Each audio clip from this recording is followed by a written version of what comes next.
Hello! Welcome to the third video in the Uncommon Fashionscape series. Today's video is the rest of the cosmetic items I couldn't really fit into another category. I'm excited for the last one because it's honestly probably my favorite Fashionscape discovery, and yet I rarely ever see it worn around RuneScape. So here are 7 different cosmetic sets and various items and how to get them.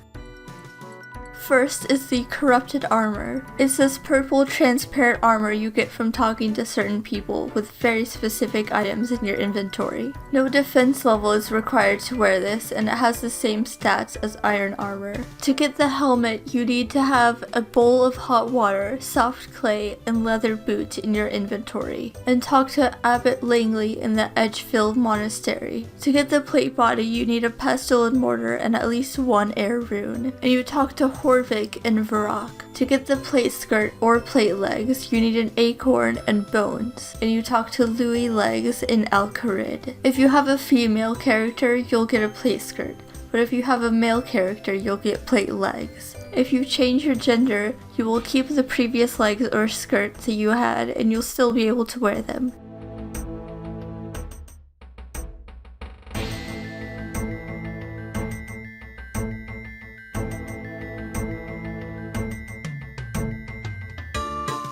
Lastly, to get the kite shield, you need an empty vial and oak logs, and you talk to...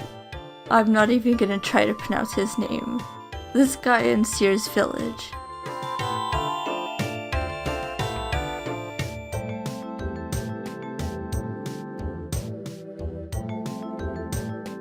Next is the Clue Hunter outfit, which you've probably heard of. Its stats are similar to leather armor, but it's most famously known for counting as warm clothing in Wintertod. To get the gloves and boots, you dig in this spot southwest of the Fishing Guild.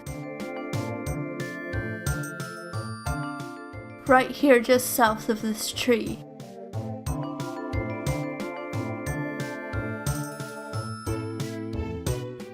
For the garb, you go to this spot northeast of the Shazian minecart. It's a bit northwest of this tree, on top of these rocks.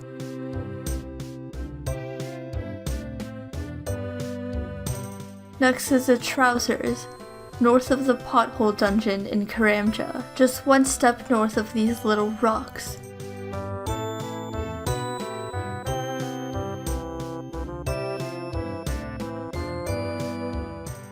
The cloak is found southeast of Yanil between 2 willow trees, right on top of these daisies.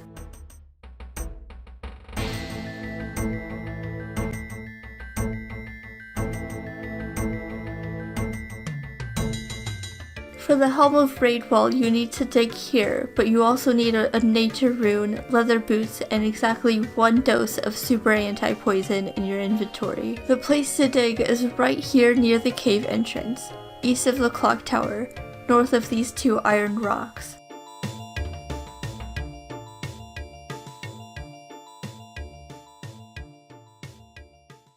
And here's the full set! Next is Ornate Armor. Its stats are similar to leather and iron, but this set is available in free-to-play. To get the gloves and boots, you need to dig here south of Remington with a pie dish in your inventory. It's slightly southeast of these daisies and 2 steps from the shore. Next, the legs are found near this air altar, just north of this tree. For the top, you can't have anything in your inventory. In this spot by the Black Knight's fortress, shrug and cheer to get the top. There aren't really landmarks here, so you'll have to figure out the exact spot on your own. The cape is found in the wilderness, so you might not want to bring anything else. But you need your spade for digging and a goblin mail. Dig here by the entrance to the Chaos Temple. It's kinda southwest of this tree between 2 rocks.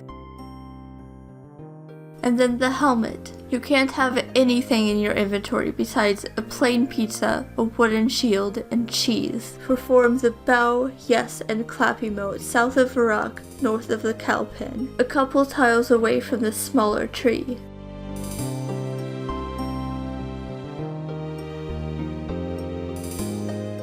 And here's the full set. Next are the different types of hunter gear. These are made from animal furs and they are completely cosmetic.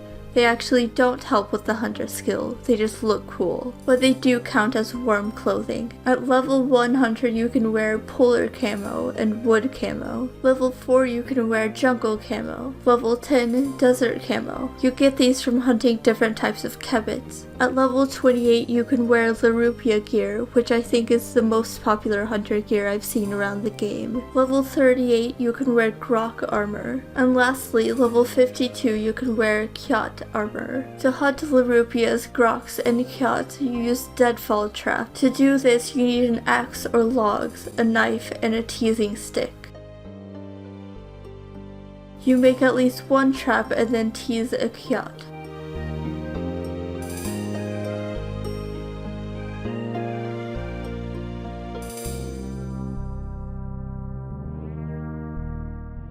Then jump over the trap to lure it.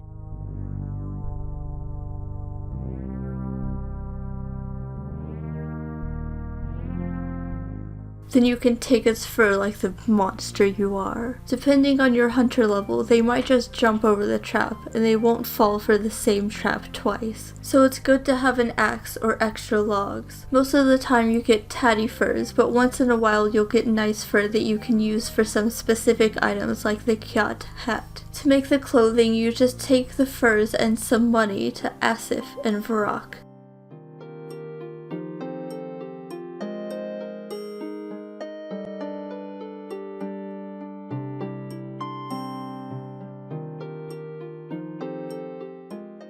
Kebbits, you need a noose wand and have to track, so you start this by searching a burrow and following the track. Then continue searching places the tracks lead you to until you end up at a bush where it has this message in the chat box. Then right click and select attack on the bush. You need 2 kebbit furs to make 1 item of clothing. Aside from the armors, there's also the gloves of silence made from dark kebbit furs. To wear these you need 54 hunter and they decrease your chance of failure when pickpocketing by 5% until they break after 62 failed pickpockets. And there's also the spotted and spottier capes. The spotted cape requires 40 hunter to wear and reduces your weight by 2.2 kilograms. You make it with 2 spotted kebbit furs. At 66 hunter you can wear the spottier cape, which reduces your weight by 4.5 kilograms and is made with 2 dashing kebbit furs.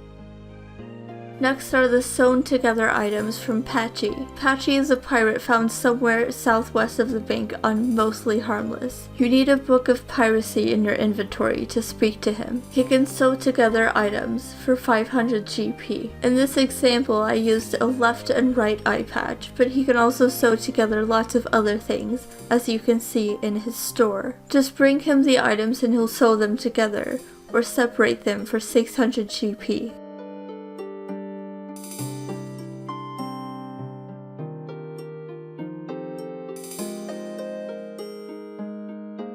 Next is the Champion's Cape, without a doubt the most difficult cosmetic item to get. To get this cape you have to kill 11 different champions with various special requirements, like not having anything in your inventory or only using melee. But to do this you need to first get a champion scroll from each of the 10 monsters. Champion scrolls are a 1 out of 5k drop from imps, goblins, skeletons, zombies, all types of giants, hobgoblins, ghouls, earth warriors, jokers, and lesser demons. And the 11th champion is Leon Decor, or however you say his name, the only human and the champion of champions, who you can only defeat after all the other champions.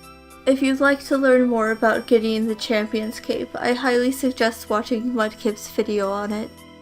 And last but not least, the Heraldic Armor. And no, I don't mean the ugly Heraldic Armor you get from clue scrolls that are for some reason so hard to get when you need them on an Iron Man. The Heraldic Banner, full helm, and kite shield that you make in your house. You need 38 crafting and a pluming stand for helmets, shield easel for shields and helmets, or a banner easel, the last tier, to be able to make all 3. Depending on what crest you are given or chose from Serenity, you will paint your heraldic item after it. The first crest you get from Serenity is free, and to change it again you need 5k. You can paint any steel, adamant, or rune full helm or kite shield to make the same decorative armor. They keep the same stats as the armor they're made out of. To make a banner, you need a plank and a bolt of cloth. Some of the crests have certain requirements. For the crest of Arav, you need to have done Shield of Arav. For the Dorgashan crest, you need to have completed the Lost Tribe. For Dragon, you need to have completed Dragon Slayer. And Fairy, you need to have done Lost City. For the horse crest, you need a toy horsey in your inventory, which you can buy from Diango.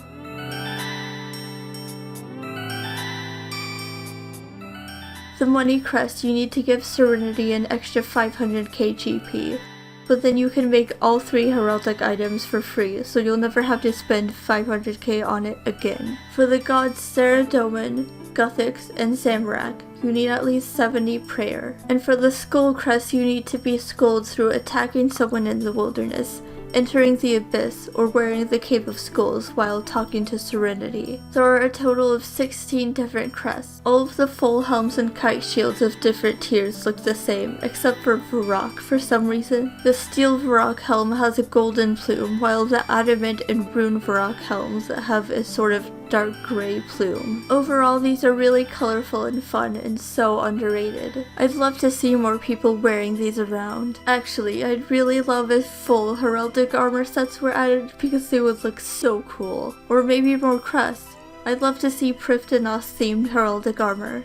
So that's it for this video. I hope you all enjoyed. I hate to be that guy, but if you enjoyed the video, maybe subscribe? Does it help to remind people to subscribe? I don't know, but having subs would boost my self-esteem, so yeah, thanks. Okay, but you guys are awesome. Remember to take your vitamins and stay true to who you are. Frick the haters. Goodbye, lovelies.